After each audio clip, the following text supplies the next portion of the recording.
సొంత వీటు అంశంపై ఖైరతాబాద్ ఎమ్మెల్యే దానం నాగేందర్ స్పందించారు. రాజీనామా ప్రస్తావన ఇంకా రాలేదని ముఖ్యమంత్రి ఆదేశిస్తే రాజీనామా చేయడానికి సిద్ధంగా ఉన్నానని దానం అన్నారు. తనకి ఎన్నికలు కొత్త కాదని ఇప్పటికీ 11 ఎన్నికల్లో కొట్లాడిన చరిత్ర తనకి ఉందన్నారు. ఖైరతాబాద్ నియోజకవర్గం హిమాయత్ నగర్ లోని పలు అభివృద్ధి పనులకు శంకుస్థాపన చేసిన దానం నాగేందర్ ఈ వ్యాఖ్యలు చేశారు. అనర్హత కేసు విషయంలో సుప్రీంకోర్టులో వాదనలు నడుస్తున్నాయని, తన వైపు నుండి వాదనలు వినిపిస్తున్నాయన్నారు. ముఖ్యమంత్రి రేవంత్ రెడ్డి మరో 10 ఏళ్ల పాటు ముఖ్యమంత్రిగా కొనసాగితేనే రాష్ట్రం అభివృద్ధి పదంలో దూసుకెళ్తుందన్నారు. రైజింగ్ తెలంగాణ కోసం తలపెట్టిన గ్లోబల్ సమ్మిట్ ను రాష్ట్ర ప్రభుత్వం విజయవంతంగా నిర్వహిస్తుందని దానం అన్నారు. సంబంధించినటువంటి అన్ని వివరాలు కూడా నేను మళ్ళీ సుప్రీం కోర్టులో కూడా నా యొక్క వాదనని కూడా నేను అప్పీల్ చేయడం జరిగింది.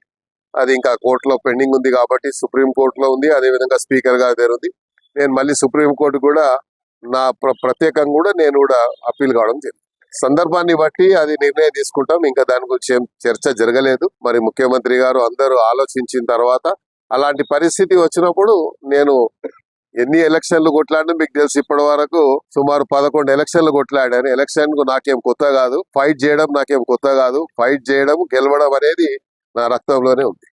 ప్రధానంగా ముఖ్యమంత్రి గారు ఈ మధ్య కాలంలో ఎక్కడైనా హైదరాబాద్ సిటీ మనం ఇక రైజింగ్ సిటీగా ఉన్నటువంటి సందర్భంలో హైదరాబాద్ తెలంగాణలో ఇన్ని అభివృద్ధి కార్యక్రమాలు ఒక పక్కన జరుగుతూ ఉంటే రేపు 8వ తారీఖు నాడు గ్లోబల్ సమ్మిట్ తో పాటు రైజింగ్ తెలంగాణ సంబంధించినటువంటి మరి ఎన్నో అంశాలని అక్కడ ప్రస్తావించబోతున్నారు ముఖ్యమంత్రి గారు. కాబట్టి రైజింగ్ తెలంగాణ అంటే ఎలా ఉంటుందో చెప్పాలని, 3 ట్రిలియన్ మరి రాష్ట్రానికి చేర్చాలని ఒక సంకల్పంతో పోతున్నటువంటి ఈ తరుణంలో మరి ప్రధానంగా అభివృద్ధి మీద అందరు కూడా కార్యకర్తల దృష్టిని కేంద్రీకరించాలని కోరుకుంటూ, మరి ఏ రకంగానైతే మన రాష్ట్ర ప్రభుత్వము ఈ రాష్ట్రాన్ని 3 ట్రిలియన్ రాష్ట్రంగా తీర్చిదిద్దాలని ప్రయత్నం చేస్తున్నాం.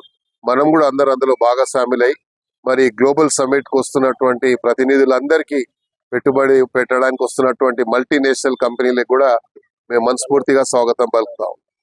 ప్రభుత్వాన్ని ఇంకా బలోపేతం చేయడానికి మరి 10 సంవత్సరాలు ముఖ్యమంత్రి గారు ఏ రకంగానైతే మరి రాష్ట్రాన్ని 10 సంవత్సరాలు పాలించితేనే ఈ రాష్ట్రం సర్వతోముఖ అభివృద్ధి జరుగుతుంది అన్నటువంటి ఆలోచన ముఖ్యమంత్రి గారికి ఉంది. కాబట్టి అలాగా మనం పనిచేసి ఈ రాష్ట్రాన్ని ఇంకా అభివృద్ధి పథంలో తీసుకెళ్లి 3 ట్రిలియన్ కు చేర్చే విధంగా అందరు సహకరించినప్పుడు ఇది సాధ్యమవుతుంది. కాబట్టి దానికి ముందుగా మనం సంకల్పం తీసుకోవాలని కూడా ఈ సందర్భంగా